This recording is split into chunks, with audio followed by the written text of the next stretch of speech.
하나님 아버지,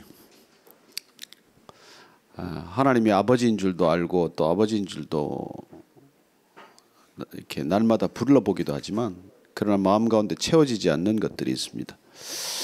하나님께서 우리 각자 인생 가운데 두신 많은 과정들이 있는데 주님 차츰 알아가면서 의문들이 풀리게 하시고 예수님을 알아간다는 것, 또 예수님과 함께 동행한다는 것이 우리 인생에 어떤 의미고 또 어떤 가치가 있는지 이 모임을 통해서 또 이 만남을 통해서 배워가게 하시고 깨달아가게 하여 주옵소서. 예수님 이름으로 기도합니다. 아멘. 이렇게 늘 뵈면 이렇게 새로운 얼굴이 또 있어서 제가 또 마음이 조마조마해요. 어디서부터 시작을 해야 되나 그런 생각에. 오늘 주제를 뭘 할까 이렇게 기도하다가 오늘 지난주에 우리가 은혜 했잖아요. 그지? Grace. 그 전주는 뭐였죠? sin, 죄에 관한 얘기를 나눴고 오늘은 그 suffering, 고통, 고난에 관한 얘기를 좀 하려고 해요. suffering. 우리가 살아가면서 고통스럽지 않은 사람이 있을까요? 나는 고통이 전혀 없습니다. 난 너무 행복해서 너무 하여튼 인생에 이런 행복이 없습니다. 나는. 혹시 그런 분 계시면 손 한번 들어보시면 제가 강사로 모시겠습니다. 어떻게 하면 고통이 없을까요? 이 인생에 참 풀리지 않는 의문이나 이런 질문 가운데 하나가 왜 고통스러우냐? 고통을 왜 겪어야 하냐? 왜 우리 인생에 고통이 있냐? 또 근원적으로 또 올라가면 우리 왜 인생에 악이 있냐? 존재하냐? 또 그런 질문까지 이제 올라가는 것이죠. 오늘 이 고통의 문제, 인생의 본질이 고통이라고 불교는 말합니다. 그래서 고해라고 우리는 고통의 바다 속에 산다고 그래요. 실제 그럴까요? 선뜻 동의가 되는 분도 계실 테고 또 그런 동의가 안 되는 분도 계실 거예요. 제가 지금 이래봬도 이제 아침에 운동을 하고 왔어요. 새벽 우리 아침 예배를 드리고 가서 한 1시간 남짓 운동을 하고 왔어요. 나 혼자서 도저히 안 돼서 가서 이렇게 트레이너한테 돈을 내고 이렇게 해요. 돈이 좀 아깝죠. 왜냐하면 가서 시키는 게 보면 한심해요. 옆에 서가지고 하나, 둘 이거 세는데 저걸 참 그 똑같은 동작을 몇 번, 3번씩 이렇게 시키고 그렇게 이렇게 돈을 지불하려니까 처음에는 이렇게 좀 아까운 생각도 들고 좀 그래요. 그리고 또 이렇게 하라는데도 따라하기가 정말 성가시고 때로는 한심한 생각도 들고 내가 왜 이러고 있나 이런 생각이 들어요. 그럼에도 불구하고 제가 지금 4개월째 이걸 하고 있어요. 왜냐하면 그걸 하고 나서 이렇게 여러분들 앞에 서서 강의를 하거나 이렇게 말씀을 전하는 게 훨씬 수월해져서 그래요. 그전에는 한 30분 서 있는 것도 힘들고 1시간 서 있으면 다리가 뻗정다리가 되고 그러더니 그래도 일어나라 이렇게 계속 시키면 또 따라하고 하여튼 이상한 동작 이런 동작도 하고 말이죠. 그거 평소에 할 일이 없는 동작이에요. 살아가면서 그걸 왜 하겠어요 도대체. 그런 동작을 무엇 때문에 그걸 하겠어요. 근데 그걸 시키는 거예요. 하라고. 그럼 10번 해라 20번 해라 그러면 새파랗게 젊은 청년인데 꼼짝도 못하고 하여튼 20번 하면 20번 하고 15번 하라면 15번 하고 그런 그 고통스러운 시간 1시간을 겪고 땀을 흘리고 돌아와요. 그래서 고통스러운 시간이에요. 그러나 왜 그걸 하겠어요? 그 고통을 상쇄하고도 남을 만한 유익이 있다는 걸 체험하거나 또 믿거나 또 실제로 그 결과의 열매를 보았거나 하기 때문에 그걸 하는 거거든요. 아무 유익이 없다 그렇게 했더니 이게 몸만 더 피곤하고 인생에 아무런 적이 없다 그러면 돈 주고 할 일이 없죠. 근데 내 발로 찾아가서 내가 돈을 내고 그리고는 고통을 자초한단 말이에요. 그 시간을 갖다 1시간 동안 고통을 사서 겪는 일을 지금 매주 3번씩 하고 있어요. 월, 수, 금. 그만두고 싶은 생각이 굴뚝 같아요. 근데도 불구하고 그걸 계속해서 가는 이유는 그걸 하고 나서 내가 확연히 달라졌기 때문에. 그래서 그 고통은 가치가 있다는 결론에 이르렀으니까. 그 고통의 시간이 이해가 되기 때문에. 그 고통이 유익하다는 걸 경험하기 때문에 그걸 내가 고통 가운데로 찾아가고 고통 가운데로 뛰어드는 거예요. 기독교에서 이해할 수 없는 표현 중에 하나가 suffering God, 고난받는 하나님이에요. 하나님이란 전지전능해야 하나님이죠. 하나님이 왜 고통 겪을 이유가 뭐가 있어요? 하나님이신데. 근데 기독교에서는 유독 고통받는 신, 이 개념이 있어요.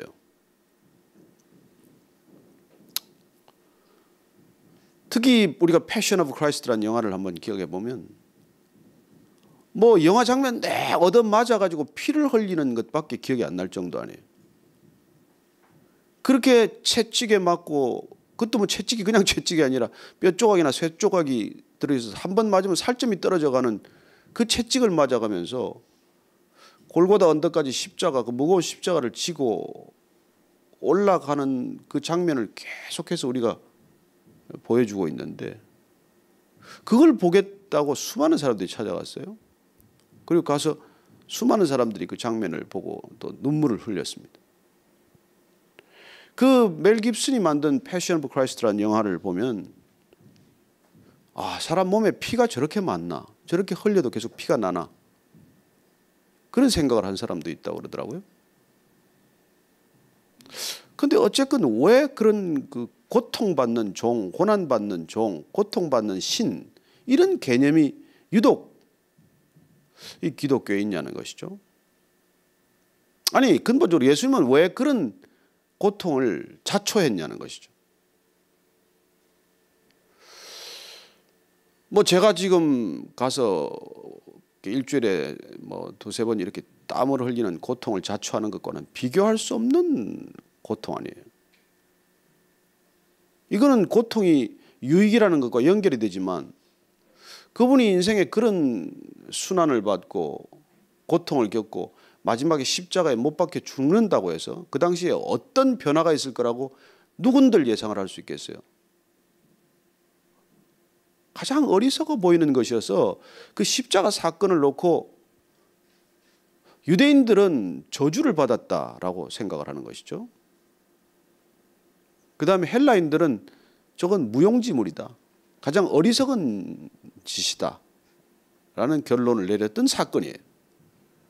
그런데 그 사건이 2000년 동안 인간을 일깨우고 인간에게 고통의 의미를 새롭게 해석해주고 인간에게 진정 고난이란 어떤 것인가를 그 십자가만큼 수많은 사람에게 형언할 수 없는 그런 해답을 준 게 없다는 것이죠. 붓다는 왕족 출신이에요. 샤카몬이라고 그래서.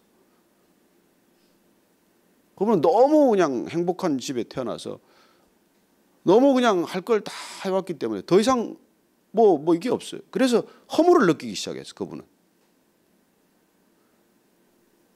그래서 그분은 출가를 해서 이렇게 해탈의 경지에 이르렀다는 것이 개인적인 어떤 스토리라고 본다면, 예수님께서는 마국간에서 태어났대요. 이 세상에 어느 인간이 짐승이 있는 곳에서 태어나겠어요? 아무리 못 살아도 그렇죠. 애가 태어날 때 어디 그래도 산파를 부르든 옛날에 뭐 이렇게 하든 아이를 어떻게 마국간에서 낳을 수가 있겠어요? 염을 통해서 애를 받을 수 있겠어요? 그렇게 태어났대요, 좌우씨가. 그분이 하나님이래요. 말을 해도 뭐 비슷한 얘기를 해야지. 그렇게 태어난 사람, 출생이 그렇고 인생의 마지막 순간이 십자가에서 못에 박혀서 그 중동의 열사의 땅 아래에서 말이죠. 장렬한 태양에 정상인이 5분 서 있기가 어렵습니다. 그 태양 아래 벌거벗 끼운 채로, 뭐 조각상을 할 때는 그래도 뭐 이렇게 가려놓지만은 실제 십자가 처형은 완전히 발가 벗겨서 모든 사람들이 보는데 온 수치를 드러내고 못을 받고 창에 찔려서 죽었어요. 출생은 가장 비천한 출생, 죽음은 가장 고통스러운 죽음. 그래요. 그런 분의 일생을 놓고 우리는 지금 왜 예수님이어야 하는가? 왜 그분이어야 하는가? 왜 그분이 답인가? 왜 그분만이 인생의 길이라고 말하나? 이걸 지금 우리가 추적하는 중이에요. 그렇게 인생의 시작과 끝이 맺어진 우리가 흔히 말하는 33년의 생애를 살고 간 한 사람을 놓고 첫째는 그분을 하나님이라 그러고 두 번째는 그분이 우리 인생의 문제를 본질적으로 다 해결했다 그러고 세 번째는 우리가 죽어서 가는 어떤 거처를 마련해 놓았기 때문에 그분을 믿으면 어떤 구원의 길이 열려서 마지막 우리가 죽음 이후의 세계가 또 다른 세계가 또 열린다고 그러고 그래서 이걸 제대로 우리가 규명하지 않으면 이게 무슨 뭐 홀려서 가는 것도 아니고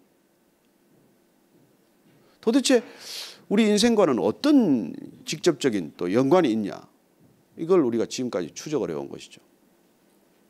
오늘 8번째 시간이에요.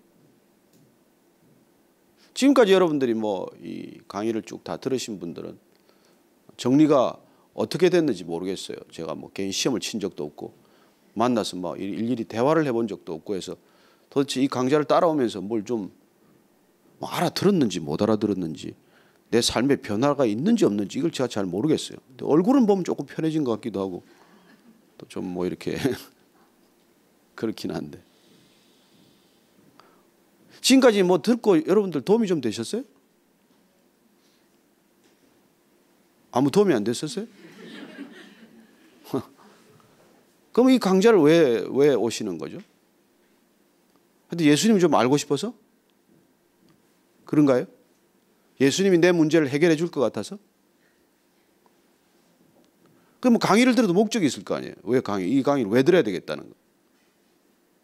왜 예수인가를 왜 듣는 거예요?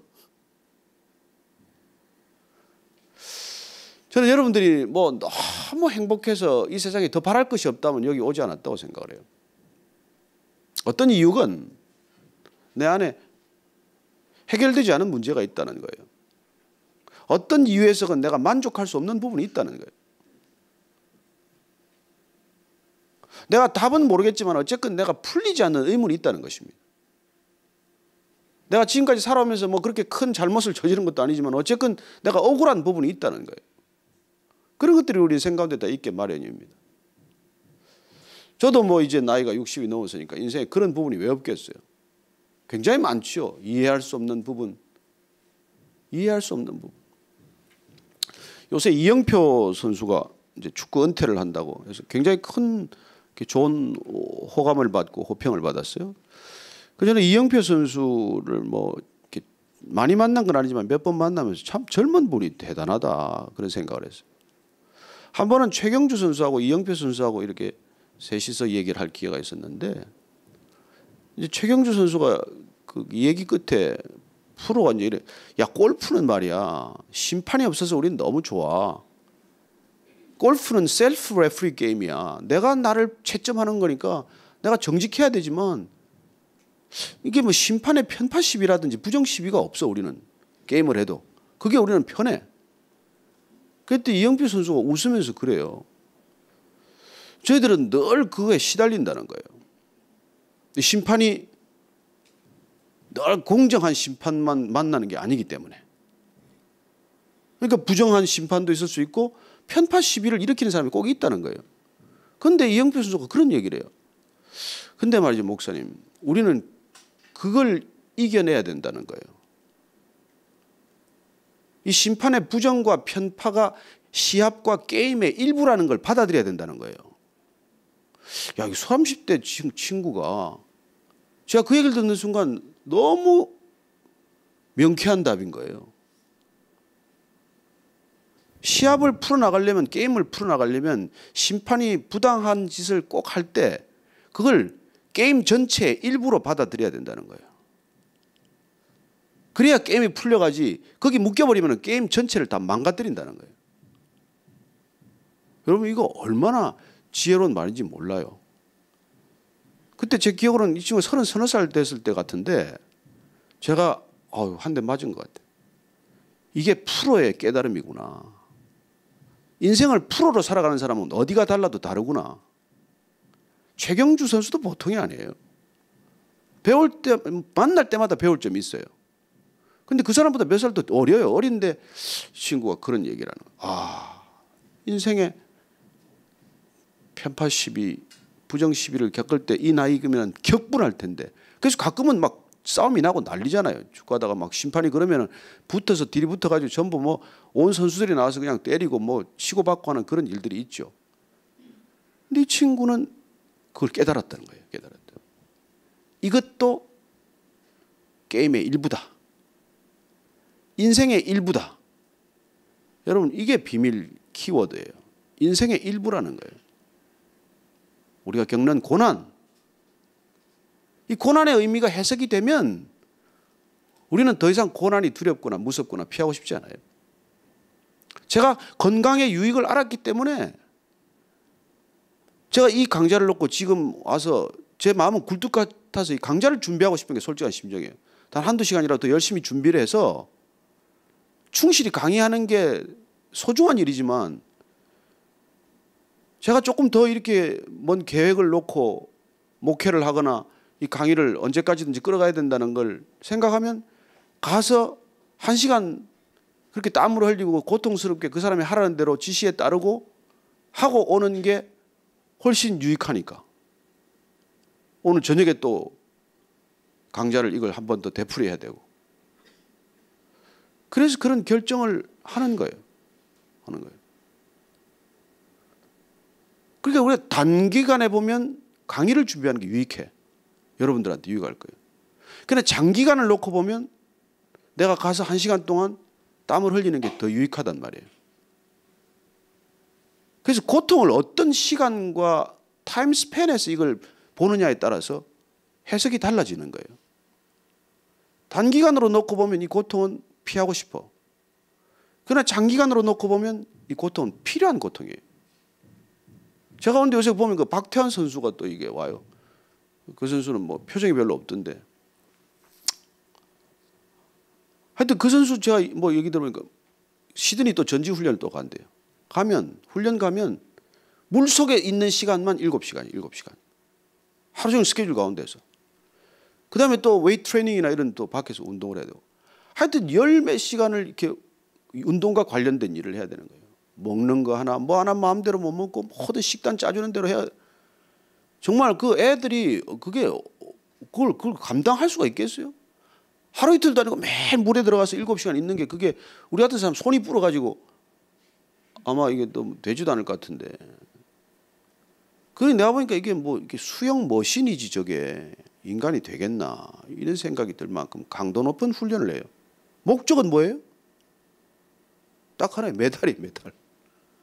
그 메달 하나 따겠다고. 그럼 그 메달에 대한 우리가 관점을 한번 봅시다. 그 메달 뭔데?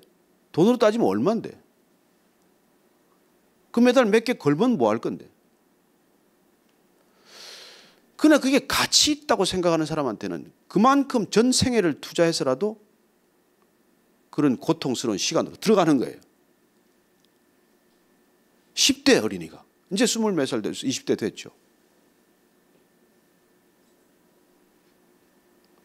그래서 이게 suffering이라고 하는 고통스럽다라는 게 이게 우리의 관점에 따라서 어떻게 보느냐에 따라서 전혀 다른 해석이 되는 거예요. 고난을 피하고자 하는 이유는 딱 하나예요. 고통스럽기 때문이에요. 고난이 행복하고 고통이 없으면 왜 그걸 고난을 피하겠어요? 두려워하겠어요? 고난이 고통스럽단 말이에요. 고난과 고통은 이게 뭐 이렇게 붙어 있는 것이죠. 어떻게 보면 고난이라는 큰 과실 속에 있는 씨앗들은 전부 고통이라고 하는 씨앗이니까 그게 싫다는 거예요. 고통이 싫다는 거예요. 그런데 한번 보십시다. 살아있으니까 고통이지 죽으면 고통이 있나요? 제가 입이 2번 돌아가서 맨날 침으로 낫게 한다고 침을 한 달씩 맞는데 그 침 놓는 분 한 분이 선교사님인데 뭐 이게 엄청 세게 놔요. 그 침을 맞는 분이 여러 분들이 있죠. 어떤 분들은 뭐 장침 하나만 가지고 하는 분, 뭐 또 별의별 분들, 이분은 침을 돌리는 스타일이에요. 찔러놓고 계속 돌려요. 이렇게. 그러니 막 진짜 저는 절대 비명을 잘 안 지르는데 이게 막 그냥 눈물이 그냥 저절로 이렇게 나올 정도로 있거든. 그 막 어떤 데는 안구에 찌르는 것 같기도 하고 뭐 이런 정도로. 실제로 그분이 맹인의 눈 그 동자에다가 안구에다 찔러가지고 눈을 뜨게 한 적도 있고 이래요. 선교지에서, 우즈베키스탄에서. 그런 선교사님인데 하여튼 이거 막 찔러대면 막 얼굴에 한 20개 찌르면 정말 너무나 고통스러운데 제가 찍소리 안 하고 참아요. 왜냐하면 돌아간 입이 다시 돌아오니까. 어떻게든지 돌아와야 되니까. 오지 말라고 그래도 찾아가서 그걸 맞아야 될 거 아니겠어요. 한 달 내내 맞아요 가서. 그 시간은 뭐 이제 막 힘든 손만 보면 나중에 이렇게 반사적으로 이렇게 그냥 고통스럽게 시작을 해요. 그럼에도 불구하고 그 고통을 겪으러 가는 이유는 어쨌건 돌아간 입을 다시 정상으로 돌리겠다라는 일념 하나 때문에 거기를 간다고 가서. 그러면 그 고통은 뭐예요? 그 고통은 내가 기꺼이 감당하겠다라는 고통이 되는 거란 말이에요. 결과가 눈에 보이기 때문에. 두 번째 할 때는 그러면 더 쉬워졌을까요? 두 번째 다시 입이 돌아갔는데 또 맞으러 갔는데 지난 옛날번에 한 1년 전에 한 달 맞았기 때문에 고통이 없었을까요? 아니에요. 더 무서워. 더 고통스러워. 고통에 대한 기억이 있기 때문에 고통이 더 끔찍스럽게 느껴지지만 그래도 가야 되는 거예요. 그래도. 어떻게든지 돌아왔다는 경험이 있으니까 또 돌이키기 위해서. 입 돌아가지 마세요. 근데 제가 우리 사랑하는 우리 저 형제가 하나 있는데 아니 신혼인데 애 하나 낳더니 이 애가 얼마나 힘든지 애를 보다가 입이 돌아간 경우가 있어요. 지금은 애가 조금 이제 철이 들었는데 애가 뭐 그냥 한 5명 키우는 것 같아. 애가 얼마나 이게 에너지가 막 넘치고 그냥 가만히 있질 않으니까 저 어머니가 좀 몸이 여린 어머니인데 그 애 하나 때문에 애를 어쩌지 못해가지고 그 아들 참 키우기 어렵구나. 참. 그런 아이들 다 키우셨잖아요. 대단하세요, 저 어지간. 대단하세요. 입도 안 돌아가고. 그래서 폴 브렌트라는 사람인데 인도 선교사예요. 아버지가 선교지에 가셨다가 돌아가셨어요. 억울하게 죽었죠. 어머니가 당연히 철수해야 되는데 잠시 왔다가 영국 선교사인데 다시 또 인도에 가서 나환자 사역을 했어요. 나환자 사역. 그 아들을 또 의료 공부를 시켜서 기어이 선교사로 만들어서 선교사가 되어서 또 나환자 사역을 하신 분이에요. 폴 브렌트라는. 이분이 하면서도 늘 나환자 사역을 하면서도 좀 조마조마한 거죠. 이 나환자들 만지다가 내가 언젠가는 나도 나병이 감염이 될 텐데 하는 두려움이 늘 있는 거예요. 근데 이제 하루는 갔다가 사역을 마치고 이제 돌아와서 안방을 이렇게 들어갔는데 아내가 보고 있다. 왜 여보 신발을 신고 들어와? 그런 거예요. 근데 이제 이 폴이 순간적으로 깨달은 거죠. 아이고 내가 왔구나. 왜냐하면 이 나병이라는 게 감각을 잃어가는 거니까. 이게 내가 병이 왔구나. 이 생각이 드니까 갑자기 자기 방으로 들어가서 문을 잠그고 이제 바늘 가지고 찔러본 거예요. 그랬더니 발에 고통이 없는 거예요. 통증이 없는 거예요. 그 순간 무너져서 통곡하면서 기도를 시작을 해요. 기도 제목이 뭘까요? 밤새 기도를 하는데 페인, 고통을 돌려달라는 거예요. 감각을 돌려달라는 거예요. 고통을 느낄 수 있는 감각을 회복해달라는 거예요. 그 기도 제목 아니겠어요? 나중에 알고 보니까 일시적인 넘 현상 때문에 이게 문둥병이 아니었고 그래서 이분은 뭐 고쳐졌어요. 본인은 기도 응답이라고 믿겠지만 어쨌건 그렇게 됐는데 여러분 고통을 잃어가는 게 무슨 병이라고요? 한센시 병이에요. 문둥병이에요. 고통이 없어지는 병이에요. 통증이 느껴지지 않는 병이에요. 그래서 걸어가다가 손가락이 하나 뭐 떨어져도 모르고 살갗이 찢어져도 모르고 그러다 코가 날아가도 모르고 통증이 없는 거니까. 여러분 통증이 있다는 게 고마워해야 될 일이에요. 어떻게 난 통증이 없고 싶습니다. 그래서 제가 제일 싫어하는 약이 뭐겠어요? 진통제예요. 진통제. 뭐 여러분들 고통을 즐기라고까지 말 못하겠지만은 고통의 이유가 있단 말이에요. 그런데 진통제란 고통의 원인을 치료하는 게 아니라 고통이라는 감각을 무디게 하는 거라고. 그럼 고통의 뿌리가 해결되나요? 해결 안 되죠. 근데 하나님께서 고통을 선물로 주셨다는 것입니다. 왜요? 생명을 지키기 위해서. 생명을 지키기 위해서. 생명과 고통은 같이 잉태되는 것입니다. 여러분들이 생명이 있는 모든 것들은 고통이 있어요. 고통이 있어요. 그래야 생명은 생명으로 존재할 수가 있어요. 생명에서 고통을 빼버리면 죽음이에요. 곧. 시체에다가 뭐 침을 놓는들 아픔이 있겠습니까? 시체를 태운들 뜨겁다고 그러겠어요. 죽음은 죽음일 뿐이에요. 그건 생명이 아니에요. 그런데 생명이 있으면 고통이 느껴진다는 거예요. 아유, 제가 한 번에 집에 갔더니 우리 아이가 얼굴에 뭐 벌겋게가 있는데 왜 이랬냐 그랬더니 차돌을 구워가지고 이게 뜨거운지 안 뜨거운지 얼굴에 대보다가 얼굴을 그게 만약 고통이 없었으면 콱 대고 있을 거 아니에요. 이게 뜨뜻하다고. 그래 뜨거우니까 얼른 뛰었지만 얼굴에 차오지간 이런 뭐 하여튼 애들이니까 그런 일을 하는 거죠. 그래 고통이란 그런 어리석은 행동을 반복하지 않게 하는 하나님의 선물이라는 거예요. 다시는 그걸 다시 되겠습니까? 이게 또 누가 어떤 뭐 정신없는 주부가 전화 오는 소리를 듣고 대리미를 갖다가 얼굴에 갑자기 됐다고 뭐 실제로예요, 실제요. 그분이 이게 잠깐 이게 기억력이 없는데 하여튼 냉장고에 뭐 핸드폰 넣어놓고 잊어버렸다고 하는 건 뭐 다반사고 그 심지어 뭐 이마트 가서 애 놓고 혼자 돌아와가지고 애 찾으러 가고 뭐 이 정도로 심한데 갑자기 전화 소리 오니까 이걸 다리미를 얼굴에 댔다는 거예요. 그래 우리가 고통이라는 건 뭐라고 생명과 함께 잉태된 선물이라는 거예요. 생명이 선물이라면 고통도 동일하게 선물이라는 것입니다. 생명이 생명되게 하는 게 고통이라는 거예요. 고통을 삶의 구조 속에서 조금 확장된 형태로 겪는 게 고난이에요.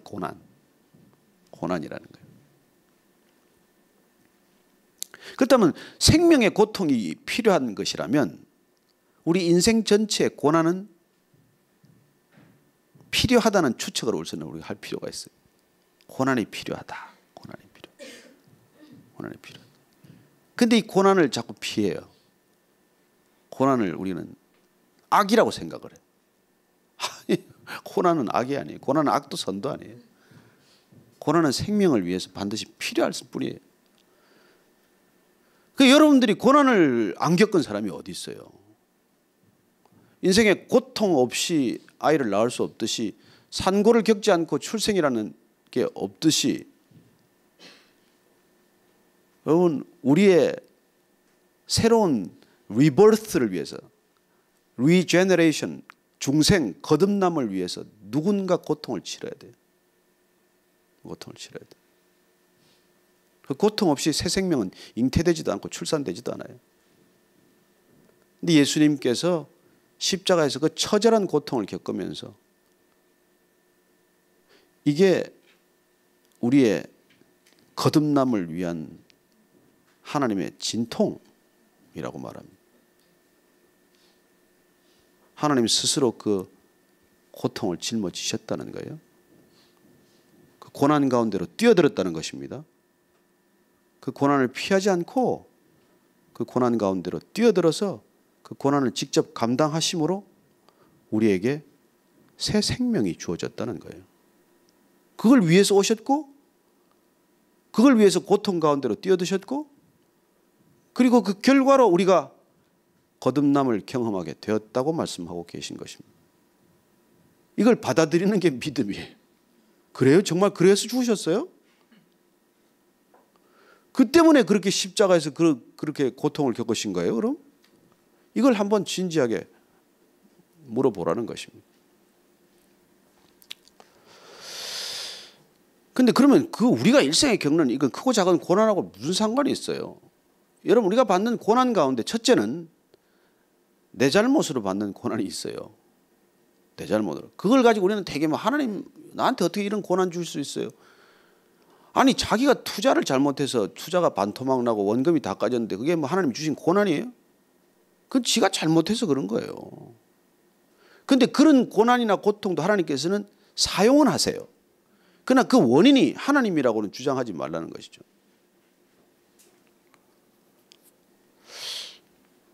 부모가 밤거리를 그렇게 나가지 말라고 그랬는데 밤거리를 나가더니 일이 벌어졌어요. 성경에 보면 그런 인물이 나와요. 그 아브라함의 야곱의 딸 딥나가 나가서 그냥 보니까 이게 막 새로운 거리고 이러니까 돌아다니다가 세겜 추장 아들한테 하몰인가 강간을 당하는 사건이 나다. 이게 오빠들이 열받아가지고 가서 이제 한 마을을 쑥대밭을 만들어서 이제 복수를 하긴 합니다만 그런 일을 겪는단 말이에요. 근데 그게 우리는 자꾸 이게 하나님 때문에 겪나? 이게 이 고난의 원인이 뭔가? 이걸 자꾸 이제 생각하기 시작하는 것이죠.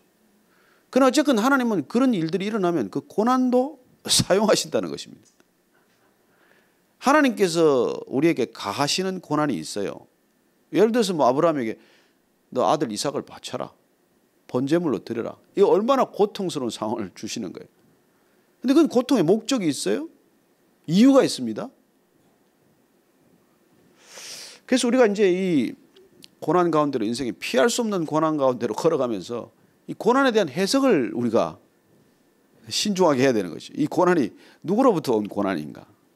왜 왔나? 왜 겪고 있나? 어떻게 이 고난을 겪어내야 하나? 이걸 우리가 계속해서 묻게 되는 것이죠. 중요한 것은 고난을 받아들여야 한다는 것입니다. 이영표 선수가 그 편파 시비를 게임의 일부로 받아들였듯이 고난을 우리 인생의 일부로 받아들여야 한다는 것입니다. 이미 닥친 걸 어떻게 하겠어요? 고난이 와 있는 거예요. 와 있는 고난을 어떻게 하겠어요? 고난을 일단 와 있기 때문에 내게 주어진 고난을 일단 있는 상태로 받아들이는 게 출발점이 되는 것이에요. 이걸 거부하겠다고 그냥 난리를 치는 게 아니라 우선 이게 왔으니까 우선 웰컴 하라는 거예요. 원고를 어떻게 하겠어요? 이미 일어난 건데. 여러분, 자녀들이 다 태어났어요. 이미. 우리 가정에 다 태어났어요. 어떤 자녀가 우리한테 고통을 안 주는 자녀가 있겠습니까? 모든 자녀가 고통스러워요. 그래서 우리가 그 자녀들 다 버립니까? 아니잖아요. 하다못해 다운 증후군 아이가 태어나도 일단 태어났으니까 우리가 받아들인단 말이에요. 왜 받아들입니까? 어머니니까? 잡이 없으니까? 여러분, 그게 하나님께서 우리에게 주신 놀라운 섭리예요, 섭리. 그게 받아들여져야 돼요. 받아들여져야 돼요. 저는 이렇게 받아들일 수 없는 사람들을 위해서 예수님께서 고통 겪으셨다고 믿는 사람이에요.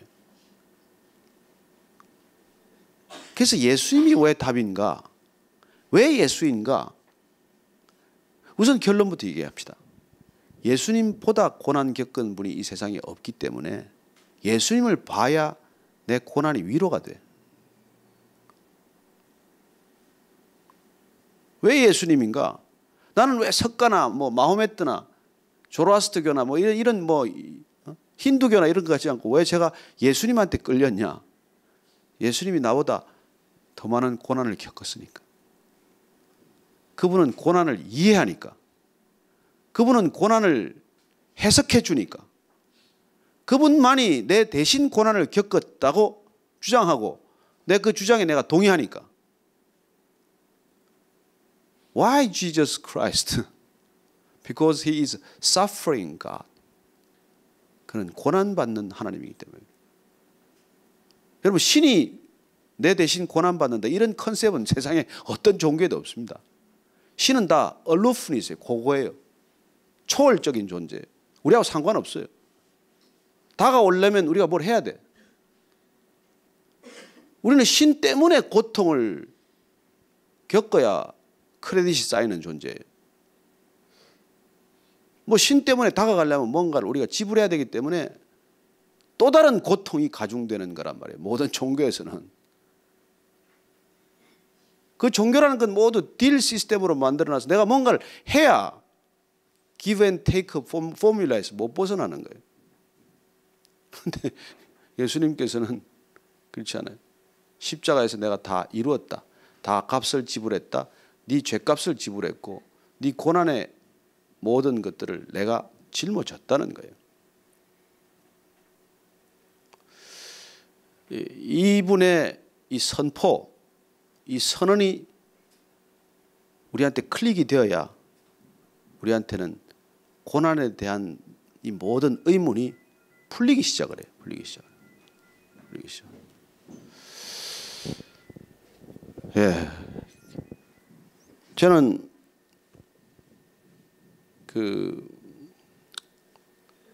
예수 믿고 나서 내가 뭐 잘된 게 하나도 없다 이런 간증을 가끔 해가지고 사람들 이렇게 마음을 무겁게 하는데,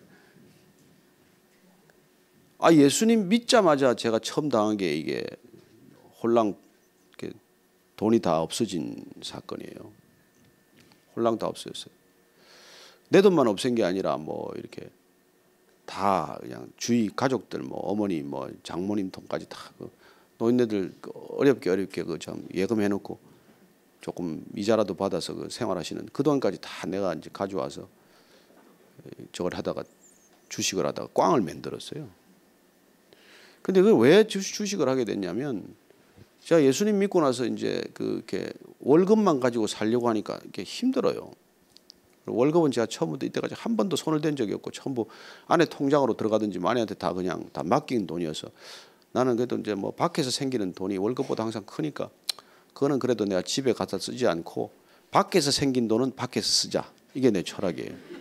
밖에서 생긴 돈이 집에 흘러가면 집이 타락하니까 타락을 차락하기 위해서 나만 타락하고 말자. 그래서 밖에서 생긴 모든 돈을 술집에 갖다 주고 아니면 이제 후배들하고 쓰고 나눠 쓰고 이제 아니면 뭐 이런 제 쓰는 철학이 있어요. 그래서 후배들한테 맨날 불러서 그래요. 너 밖에서 100원 생기면 30원은 네가 출입하는 출입처의 정보 관리를 위해서 쓰고 30원은 또 30%는 또 회사의 선후배들을 위해서 쓰고 후배들 술도 사주고 그다음 30%는 네가 뭐 그 즐거운 생활을 해. 이제 이렇게 그리고 월급은 그냥 뭐 그냥 아내가 뭐라 어떻게 하든지 간에 그냥 내버려두고. 그래서 이제 그랬는데 이게 예수님 믿고 나서 바로 살겠다고 결정한 것 중에 하나가 이제 이게 촌지를 거절하니까 이게 힘들어요. 살기가 아주 어려워요. 근데 이제 그런 와중에 누가 그 검찰에 출입하는 후배 기자가 나와서 이제 사회부장 때인데 정보 보고를 합시고 하는데 이게 뭐 어떤 주식을 사면 이게 곧 될 거라는 거예요. 그래서 하나님이 내가 참 바르게 살려고 하니까 별 정보를 다 갖다 주시는구나. 그래가지고 그 정보를 가지고 이제 주식을 샀어요. 그런데 정말 사라고 할 때 사고 팔라고 할 때 팔았더니 2,700만 원이 남았어요. 그래서 하나님께서 이거 푼돈 뇌물 안 받으니까 큰 돈을 주시는구나. 이렇게 목돈 주시는 하나님, 이렇게 은혜로운 하나님을 경험하니까 얼마나 하나님이 감사한지. 그래서 그 하나님이 주신 걸 가지고 또 후배들 그 밖에서 생긴 돈이니까 밖에서 나눠져서 또 이제 술집에 가서 후배들 술을 사주고 그랬어요. 이제 그때 나는 술을 안 먹고 후배들만 사주고. 그런데 또 후배가 또 어느 날 와서 또 이런 좋은 건이 있으니까 이번에는 뭐 이렇게 뭘 사라고 또 했어요. 그래서 하나님 정말 이렇게 감사한데 이번에는 그냥 올인을 하겠습니다. 그래서 모든 걸 다 걷어가지고 하나님 올인해가지고 100원이 생기면 주님하고 나하고 반타작 하셔서 주님은 북한 선교에 쓰시고 나는 정말 사랑하는 가족들과 함께 형편점포에서 살고 싶다. 그렇게 이제 서원을 하고 그냥 장모님 그 애지중지하는 돈을 다 찾아오세요. 제가 하여튼 큰 수익을 남겨드릴 테니까 해서 다 뺏어가지고 돈을 다 해가지고 그래가지고 이제 샀어요. 샀는데 전화가 왔어요. 샀습니까? 샀는데 뭐 샀죠? 그래서 내가 뭐 샀다 그랬더니 그게 아니래. 그게 잘못 샀다는 거예요. 그래서 그때 이제 뭐 이렇게 하여튼 동남은행을 샀는데 동아은행을 사야 된다는 거예요. 그래가지고 그 뭐 목요일 금요일 이틀 동안 한꺼번에 액수가 많으니까 잘 거래가 되지도 않아요. 그걸 뭐 이렇게 애써서 다 동아은행으로 바꿨어요. 그랬더니 금요일 하여튼까지 그걸 다 마쳤는데 토요일 일요일 지나고 나서 이제 그 은행이 살아남고 나머지 은행은 없어질 거라고 그랬는데 월요일 아침에 발표를 하는데 동아은행이 없어지는 걸로 발표가 난 거예요. 동남은행을 차라리 난 사놨으면 차라리 괜찮았는데 옮기라 그래서 그 말을 듣고 다 옮겼더니 그 은행 주식이 소각이 결정이 됐어요. 그래서 제로가 된 거예요. 그때 한 5억 이상의 돈이 한순간에 제로 빵이 된 거예요. 아니 주님 이거 나 혼자 쓰자는 것도 아니고 남으면 주님하고 반타작하기로 했는데 이게 무슨 변고입니까 이게. 그때부터 새벽에 가서 이제 기도드리면 얼마나 절박하게 기도를 하겠어. 뭐 나 돈만 다 없어진 게 아니고 그 장모님 돈도 그렇고 뭐 이 돈 저 돈 다 끌어다가 그래서 그냥 막 가서 그냥 막 그냥 통곡 기도를 했다가 그냥 막 와 그냥 괌도 한번 지났다. 이거 어떡하라고 이러냐. 이게 말이죠. 월급쟁이가 이게 어떻게 살려고 이렇게 하냐고. 근데 뭐 대답이 없어요. No answer야 그냥. 하나님이 뭐 아무 대답이 없어요. 그리고 세월은 그냥 흘러가는 거예요. 6개월, 7개월 흘러가는 거예요. 야, 근데 이제 막 머릿속이 복잡해요. 근데 제가 참 돌아가신 우리 장모님한테 죄송스러워서 고백도 못했지만 선한 생각이 없어요. 머리 생각. 아유 장모님이 일찍 돌아가셔야 될 텐데 이게 이런 생각만 나고 가장 선한 생각이 그래 나는 내가 뭐 대박을 터뜨릴 게 나는 책을 한 권 쓰는 것밖에 없어. 베스트셀러를 써야 뭐 이게 다 해결이 되지. 딴 건 해결될 길이 없어. 기자가 뭐 딴 걸로 뭐 할 길이 없는 아무리 생각을 해봐도 출구가 없어요. 출구가 없어요. 아침마다 새벽마다 가서 그 온누리교회 재단에 가서 기도를 하고 기도를 해도 뭐 답도 없고.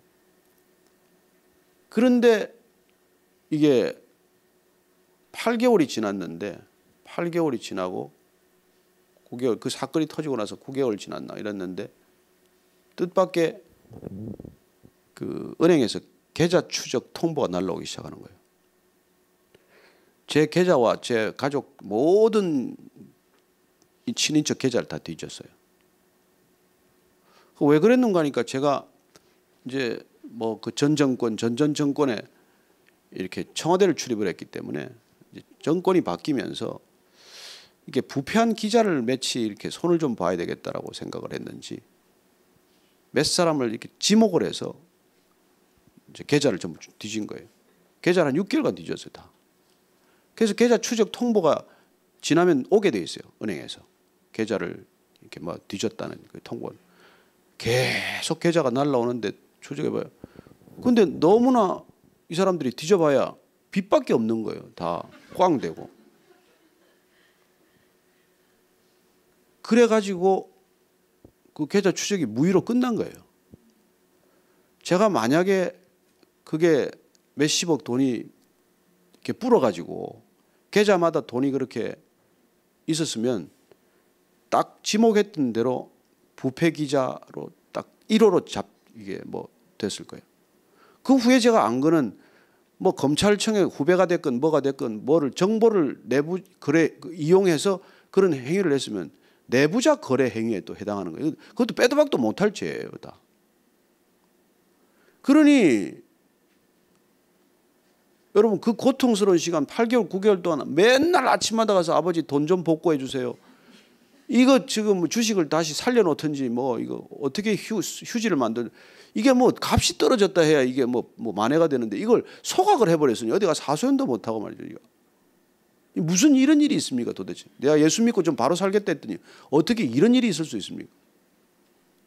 근데 결과는 그게 기도가 응답되었으면 큰일 날 뻔한 일이에요.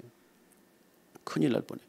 25년간 언론이 생활한 건 하루아침에 부패 기자로 그냥 끝장이 나는 거고 그리고 깜방에 앉아가지고 성경은 더 봤을지 모르겠어요. 뭐 거기 들어갔으면 할 일이 없어서 성경은 더 읽었을지 모르겠지만 어쨌건 그런 일이.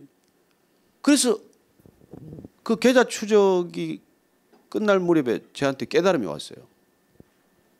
이건 하나님이 은혜로 주시지 않았더라면 해석이 안 되는 일이구나. 동남은행을 실컷 사놨다가 그걸 또 전화 한 통 받고 동아은행으로 몽땅 받고 그 난리를 쳐가지고 그래서 주식이 그냥 급등할 거라고 기대를 하고 있었고 그게 또 이북 오도민들의 은행에서 절대 그건 없어지지 않을 은행이라고 뭐 그래서 은행 통폐합을 할 때. 그런데 그 은행이 어쨌건 뭐 들어가서 그렇게 이제 끝장이 났는데. 그래가지고 그 8개월 동안에 내가 얼마나 그걸 기도하면서 돌아보기 시작을 했는지 돈에 대한 내 태도를 확인하게 됐어요. 그전에 난 돈에 대해서 내가 그렇게 묶여 있다고 생각지 않았어요. 왜냐하면 뭐 기자로서 월급쟁이로서 무슨 돈에 묶여 살 이유가 뭐 있어요. 월급 제때 되면 나오고. 그런데 그런 일이 생기니까 하루 종일 돈을 묵상하고 있는 거예요. 그리고 돈이 얼마나 나를 이렇게 좌지우지할 수 있는가를 경험했어요. 그리고 돈에 묶이니까 빚에 묶이니까 꼼짝을 못 하겠어요. 그래서 내가 지금까지 살아왔던 돈에 대한 내 이중적인 태도를 확인하게 됐어요. 돈을 우습게 남들한테 얘기하고 돈을 마치 초월한 사람처럼 사는 채 했지만 실제로는 돈에 내가 얼마나 묶여 있었다는 걸 깨닫게 해주셨고 두 번째는 빚이 죄라는 걸 깨닫게 해주셨어요. 빚을 지니까 사람이 선한 생각을 못하게 돼요. 왜 성경이 빚을 죄라고 하나 이게 이해가 안 돼서.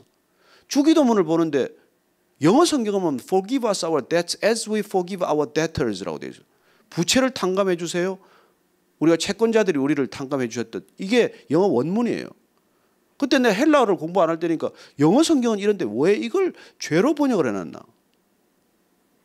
우리의 죄를 사하여 달라고 왜 죄라고 이걸 했지? debt인데 이건 빚인데. 그런데 여러분 빚을 져보니까 빚은 죄예요. 그리고 유대인들의 생각은 나중에 신학을 해보니까 하나님에 대한 빚이 죄라는 거예요. 죄란 하나님의 빚 지는 거예요. 하나님의 빚을 지는 채권 채무자 관계로 들어가는데 그래서 예수님께서 십자가에 매달릴 때 다 이루었다라는 그 단어 테텔레스타이는 it is paid. 채권 빚을 다 지불했다는 뜻이에요. It is paid.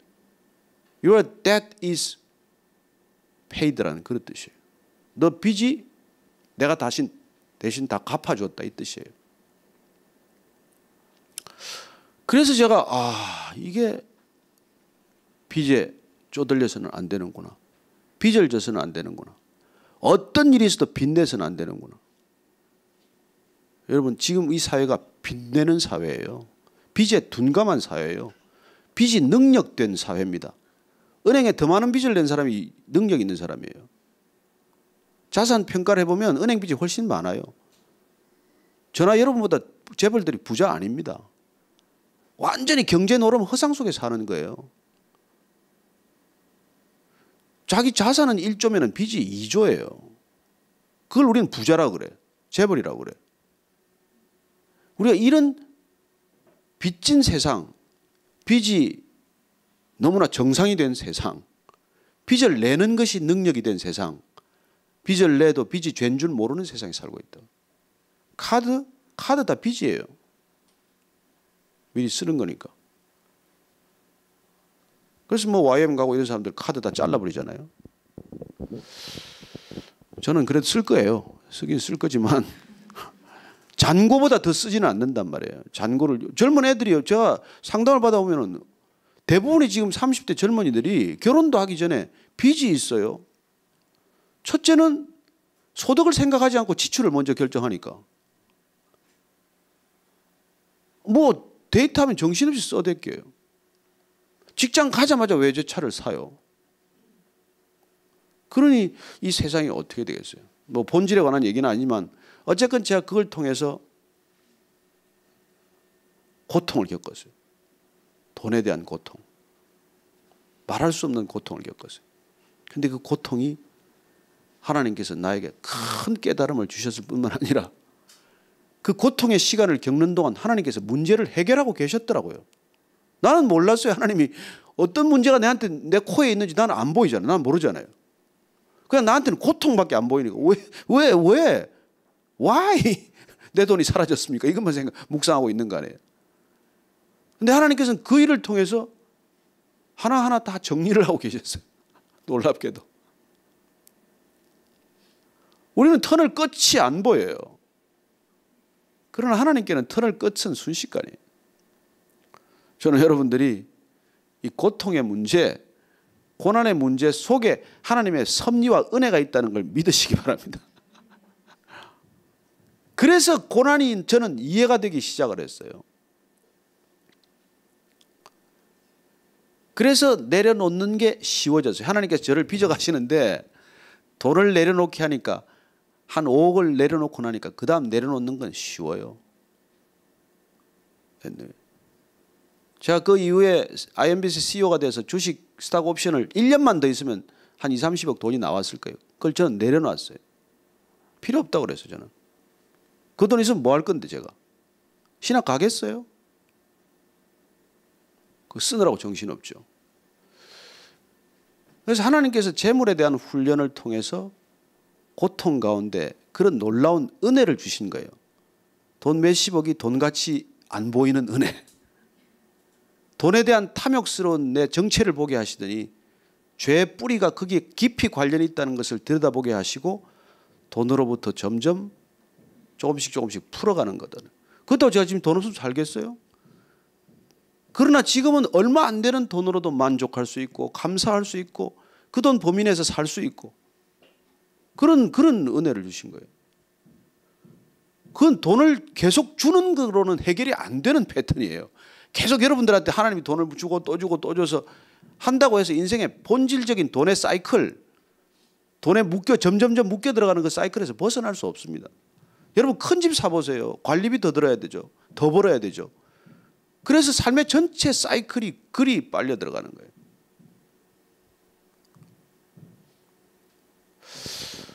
오늘 주제가 좌우지간 suffering 그리고 suffering God인데 하나님께서 본인이 그렇게 엄청난 suffering을 겪은 이유는 우리에게 앞으로 주어질 suffering 그 고난을 해석하고 이해할 수 있도록 주님께서 스스로 고난을 짊어지신 거예요. 출생부터 고난이에요. 예수님을 따라오겠다는 제자들 지난주 우리 주일 설교가 아닙니까? 서기관이 주님 어디 가시든지 제가 따라가겠습니다. 야 공중을 나는 새도 집이 있고 여우도 굴이 있지만 나는 집이 없어. 인자는 머리 둘 곳이 없어. 그리고 주님은 그런 삶을 사셨어요. 그러면 좀 형편이 나아져야 될 거 아니에요? 유명해지고 병을 낫게 하고 수많은 사람들이 따라오고. 그런데 가룟 유다한테 돈깨를 맺겠더니 가룟 유다가 배신하더니 끝까지 배신해서 가룟 유다한테 팔려서 십자가로 가시는 것이죠. 몰랐겠어요? 가룟 유다가 배신할 줄 몰랐겠어요? 아니요. 어떤 사람들은 그럽니다. 가룟 유다를 데려간 건 뭐 도마복음이나 이런 건 이상한 소리 하는 사람들은 뭐 아니 그 십자가 지려고 가룟 유다를 제물로 삼은 거지. 가룟 유다는 악역을 맡은 거야. 재수 없이. 그게 아니고 주님께서는 마지막 순간까지 최후의 만찬까지 가룟 유다에게 기회를 주십니다. 가룟 유다가 주님 안 팔았으면 십자가 안 달리는 게 아니에요. 여러분 악역 맡지 마십시오. 내가 악역을 해야 된다. 천만에요. 이미 대제사장이나 로마인들은 결탁해서 예수님을 처형할 거예요. 가룟 유다가 하지 않아도 제자에서 배신자가 안 나와도 주님은 그 길을 가기로 결정하셨어요. 그건 주님이 결정하신 길입니다. 십자가에서 내가 달려야 일이 끝난다는 걸 알고 계세요. 그러나 그 십자가로 가는 와중에 우리가 끼어들 필요는 없단 말이에요. 구레네 시몬은 대신 십자가를 지는데 끌려들었지만 그 사람은 엄청난 축복을 받아요. 그러나 그 십자가를 지는데 가룟 유다 같은 친구는 계속 팔려가서 온 2000년 동안 그냥 사도신경 외울 때마다 팔려간 걸 기억하게 하시잖아요. 빌라도는 또 무슨 죄예요? 아주 그냥 사도신경 이름이 꼭 박혀가지고 빌라도에게 고난을 받아서 그런 악역을 맡을 필요가 없다는 거예요. 여러분들이 악역 안 맡아도 악역 맡을 사람 주위에 많습니다. 내가 왜 악역을 맡아요? 그래서 여러분들이 앞으로 이 강의를 듣는다고 무슨 서프링이 끝나는 것도 아니고 또 예수님을 이해한다고 해서 서프링이 안 올 것도 아니지만 이 suffering, 고난의 의미와 유익을 여러분들이 아신다면 어떤 고난이 닥쳐오든지 두렵지 않단 말이에요. 그래서 우리는 suffering sufferer가 되는 거예요. suffer가 되는 거예요. 고난의 파도 타기를 즐기는 사람이 되는 거예요. 놀랍지 않습니까? 어떤 사람은 파도에 물만 봐도 못 들어가. 어떤 사람은 파도만 오면 피해요. 그러나 서퍼는 파도가 큰 게 올수록 즐거워요. 흥분해. 저걸 타야 되는데. 미국의 어떤 사람 내가 책을 뭐 읽었는데 잊어버렸는데 이 사람이 태풍만 오면은 나무 꼭대기 올라가서 몸을 묶고 기다려요. 그 태풍을 맞는 기쁨을 맛보기 위해서. 좀 이상한 사람이죠. 근데 이 사람이 계속 나무 위에 꼭대기 올라가서 몸을 묶어 놓고 그냥 태풍이 오는 걸 그냥 하나님의 그 강한 태풍, 하나님이 일으키는 태풍이 한번 몸을 맡기면서 나무하고 이렇게 흔들리는 그 조금 보면 약간 좀 뭐 이상해 보이긴 하는데 어쨌든 그런 거예요. 그러나 파도가 오는데 큰 파도 속으로 뛰어드는 것과 무슨 차이가 있어요? 큰 파도 속으로. 저는 여러분들이 그 고난을 파도 타기로 생각하는 분 되기를 바랍니다. 그 때문에 저희들이 예수가 필요하다는 거예요. 다른 모든 종교는 고난을 피하는 방법을 가르쳐줘요. 아니요, 기독교는 그렇지 않습니다. 주님 당신 자신이 고난 가운데로 뛰어들었기 때문에 우리에게 고난의 의미를 해석해 주셨기 때문에 고난을 면제해 주지 않아요. 여러분들 뭐 교회 다닌다고 고난 없다는 건 생각하지도 마십시오. 고난은 계속될 거예요. 더 큰 고난이 올 수도 있어요. 그러나 중요한 것은 더 큰 고난보다 더 큰 감당할 수 있는 능력을 주신다는 거예요. 그게 신앙의 힘이에요. 고난은 면제되지 않지만 그 고난을 넉넉히 이기고 뛰어넘는, 그래서 어떤 고난도 두려워하지 않는 그런 담대함과 그런 놀라운 능력을 우리한테 부어주시겠다는 거예요. 그게 살아계신 하나님의 증거가 되기 때문에 저 정도면 죽어야 되는데, 저 정도면 코를 박고 땅에서 그냥 기어나오지 못하고 일어나지는 못해야 되는데 다시 일어난단 말이에요. 넬슨 만델라가 지금 뭐 저렇게 고통받고 있죠. 이제 말을 못하는 단계에 갔다 그러더라고요. 날 만델라 이 얘기는 뭐예요? 넘어지는 것이 실패가 아니라 넘어졌는데 일어나지 않는 게 실패라는 것이죠. 감옥에 얼마나 오래 있었습니까? 근데 어떻게 진실과 화해위원회 이런 화해를 위한 그런 결정을 할 수 있겠어요? 그 고난이 본인에게 유익이었다고 믿기 때문에. 그래요. 저는 여러분들이 고난을 이해하고 해석할 수 있게 되기를 바랍니다. 고난이 해석되면 이미 고난은 고난이 아니에요. 고난은 몰라서 고통스럽지, 고난을 알면 기꺼이 고난 가운데로 뛰어들죠. 제가 말씀을 시작했듯이 저는 금요일 날 아침에 또 갈 거예요. 가서 또 고통을 겪을 거예요. 어떤 때는 뭐 꼴도 보기 싫어요. 이상한 행동하라 그러면. 그렇지만은 그 고난 가운데로 뛰어들 거예요. 내가 아주 작심해서 2, 3년간 계속 할 거예요. 제 목표가 있으니까. 나는 주님 창세기부터 요한계시록까지 늦게 시작했지만 그래도 설교를 한번 다 하고 가야 되지 않겠습니까, 주님? 그런 목표가 있으니까. 책을 좀 더 써야 되지 않겠습니까? 주님께서 제가 노방전도도 못했는데 전도를 좀 더 하라고 하시니까 제가 그렇게 하는 것이죠. 그래서 여러분, 이 고난 가운데 여러분들의 고난이 해석되기 시작하면 이제 마치 윈드 서퍼처럼 파도 타기를 즐기는 사람처럼 고난을 즐길 수 있게 될 것입니다. 고통스럽지 않아서가 아니에요. 고통은 와요. 그러나 그 고통과 비교할 수 없는 기쁨이 기다리고 있다는 걸 아는 것이죠. 아이가 태어나는 출생의 기쁨을 우리가 미리 내다보지 못한다면 아이 산고를 겪을 때 다 포기해버리겠죠. 뭐. 그러나 아이가 출생했을 때 그 아이의 웃음, 그 아이로 통해서 온 집안에 일어나는 놀라운 사랑의 그 기운을 우리가 미리 맛보기 때문에 아이를 또 낳듯이 우리가 고난과 장차 다가올 영광과 비교할 수 없기 때문에 이 고난 가운데로 뛰어든다는 것이죠. 교회를 왜 시작하겠어요? 이 교회, 이게 뭐 카페에서 이게 뭐 하는 거예요, 이게 지금? 그러나 여기를 통해서 돌아올 영혼의 가치를 생각하면 비교할 수 없는 기쁨이 있으니까.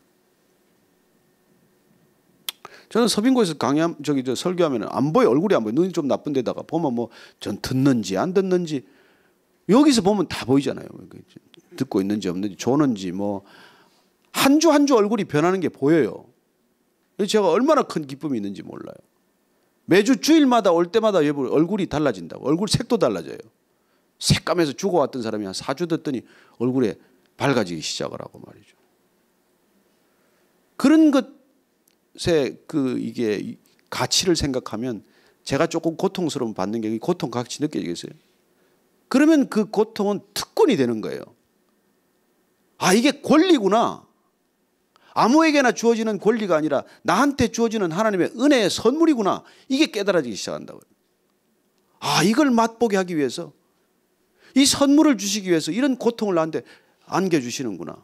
그래서 고난은 선물이다 라고 하는 고백이 터지기 시작하는 거예요. 주님, 그 선물 제가 받게 해주세요. 그게 선지자들이 얘기했던 거예요. 내가 누구를 보낼고 주님이 보내면 고통스러워요. 쉬운 길 없습니다. 그러나 주님, 내가 여기 있사오니 나를 보내소서. 그렇게 답변하고 그렇게 벌떡 일어나서 가는 건 뭘까요? 그게 특권이기 때문에 그래요. 그 고난이 특권이기 때문에.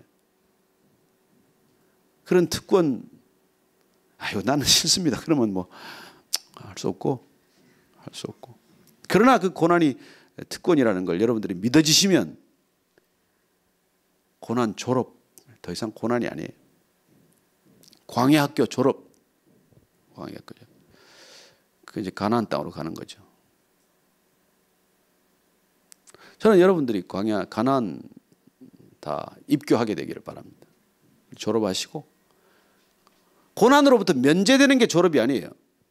고난의 의미가 해석되는 것이 졸업장을 받는 길이고, 고난의 의미가 해석되기 때문에 고난을 더 이상 두려워하지 않는 것이 주님이 우리에게 주신 놀라운 선물이라는 것이에요. 왜 예수님입니까? 그분이 고난 받으셨기 때문에. 왜 예수님밖에 길이 없습니까? 그분이 고난의 끝까지 가신 분이기 때문에. 왜 예수님 당신만이 길이라고 말합니까? 인생은 고난을 피할 수 없기 때문에. 고난이 있는 이 인생 가운데 고난에 대한 해석과 고난에 대한 답을 주는 분은 예수님밖에 없어요. 다른 분들은 고난을 피하는 길을 얘기하지만 예수님은 고난 가운데로 뛰어드는 길을 보여주셨고 걸어가셨고, 그리고 우리에게 다시 손을 내미는 것입니다. 누구든지 나를 따라오려거든 자기를 부인하고, 날마다 자기를 부인하고, 매 순간 자기를 부인하고, 그리고 자기 십자가를 지고 나를 쫓을 것이니라. 이 주님과 함께 가는 길이에요. 두렵지도 무섭지도 않고 그 십자가도 무겁지 않아요. 너희는 내게 배우라. 내 마음은 온유하고 겸손하니 네가 내게 배우면 내 짐은 가볍고 내 멍에는 쉽다고 말합니다. 주님은 멍에와 짐을 다 없이 내가 너를 데려가겠다 아니에요. 지게 될 거야. 그러나 그 멍에 아주 쉽게 돼. 그 짐 아주 가볍게 될 걸. 얼마나 매력적입니까? 모든 것을 다 면제해 주겠다. 나는 그걸 사기꾼으로 생각을 해요. 인생에 그런 일은 없습니다. 예수님은 그래서 진짜예요. 가짜는 속입니다. 가짜는 파나시아 뭐 그런 이런 환상을 우리한테 줘요. 유토피아. 아니요. 예수님께서는 정말 우리에게 suffering, 이 고난의 진정한 의미를 가르쳐 주신 분이에요. 그래서 고난 겪을 때 감사하십시오. 고난이 찾아온 것을 감사하십시오. 그리고 고난이 곧 지나갈 것임을 믿으십시오. 고난 끝이 있습니다. 그러나 그 고난의 끝 뒤에 또 다른 고난이 온다는 것도 또 예견하십시오. 이 땅 살아가는 동안 고난은 끝이 없습니다. 파도가 무슨 끝이 있습니까? 고난이 무슨 끝이 있습니까? 생명 이꼴 고통이듯 인생 이꼴 고난입니다.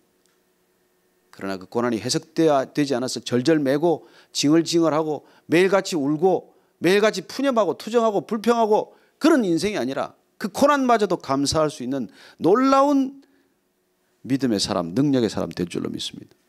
저는 여러분들이 그런 신앙의 여정을 가볍게 기쁘게 때로는 누군가의 짐을 대신 져가면서까지 그게 해석이 되고 이해가 되면 남의 고난에까지 동참하는 것입니다. 제가 놀라운 분 하나 LA에 있는 한 분인데 이분이 뒤늦게 예수님을 믿었는데 갑자기 이분이 막 은혜를 받아가지고는 닥터인데 무슨 재난만 나면 병원 문을 닫아버리고 가는 거예요. 그래가지고 뭐 그냥 쓰나미 났다 그러면 거기 가고 달려가고 그냥 그날 밤으로 비행기표를 사서 가요. 무슨 선교 재단에 소속된 사람도 아니고 무슨 파송 선교사 아니고 아닌데 아무것도 아닌데 이 사람이 은혜 받았는데 필리핀 뭐 또 이게 뭐 저기 전화왔다 그냥 그날 밤에 아버지 그 다음 날이 할아버지 아버님 팔순 잔치인데 돈 케어하고 가는 거예요. 가족들 난리가 났어요. 거기 가서 지금 막 약탈이 일어나고 그 위험하다는데 거기 왜 가냐고. 자기는 하나님이 그렇게 은혜를 주셨다는 거예요. 아유, 정말 목사나 선교사보다 훨씬 낫죠. 왜 그런 고난으로 뛰어들겠어요? 그 고난이 축복이라는 걸 알기 때문에 가는 거예요. 경험하지 않은 사람 못 가요. 우리는 너무 컴포트 존에 오래 있었습니다. 한국 교회가 너무 컴포트 존에 오래 있었어요. 이제 스스로 고난을 찾아 떠나야 될 때가 됐어요. 우리가 안 찾아가면 하나님이 고난을 또 주십니다.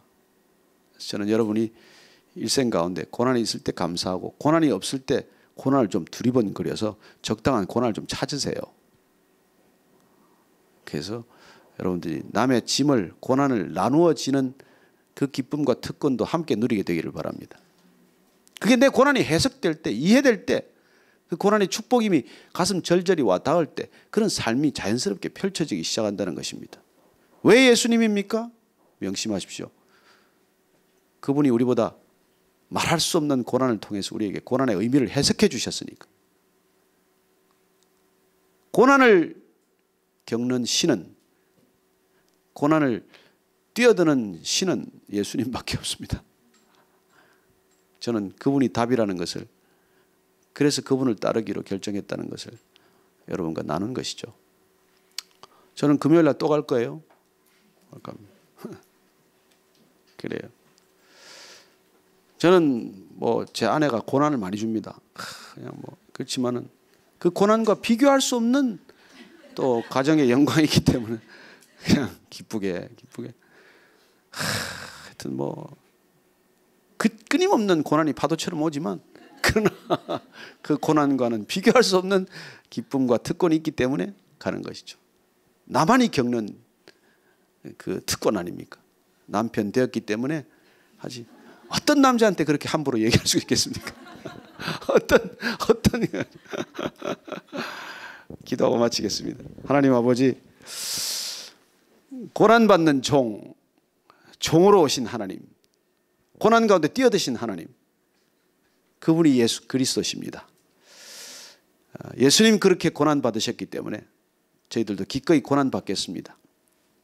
그리고 그 고난이 우리를 비교할 수 없이 풍요로운 삶, 풍성한 삶으로 인도한다는 것을 믿음의 눈으로 바라보게 하시고 끝까지 주님 한 분 바라보면서 그 고난의 시간들 이겨내게 하여 주옵소서. 예수님 이름으로 기도합니다. 아멘. 아멘.